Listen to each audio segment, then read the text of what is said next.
আপনারা যখন মসজিদে যাবেন একটু খেয়াল করেন ভাইরা, যে কোন মুসল্লিটার নামাজের সবচেয়ে বেশি সময় নেয়। আমি খেয়াল করি।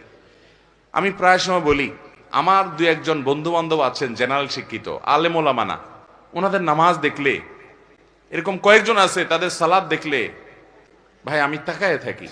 আলহামদুলিল্লাহ আমি নিজে আমার সালাত কিতাব পত্রে পড়েছি, মানুষকে পড়াইছি, শিখাইছি, বলছি, কিন্তু দেখছি যে নামাজ কত সুন্দর করা যায়। 4 রাকাত নামাজ পড়তে 15 মিনিট সময়, 20 মিনিট সময় নেয়, এরকম মানুষও আমি দেখেছি। এটা একদিন দুই দিনের ঘটনা না, প্রায় প্রতিদিনই এরকম নামাজ পড়ে তারা।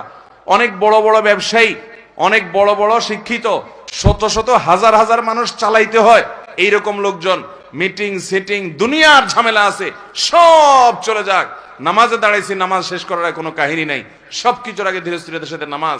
ভাইরা আমার, এই নামাজটা আমাদেরকে আল্লাহর সবচেয়ে নিকটে নিয়ে যাবে।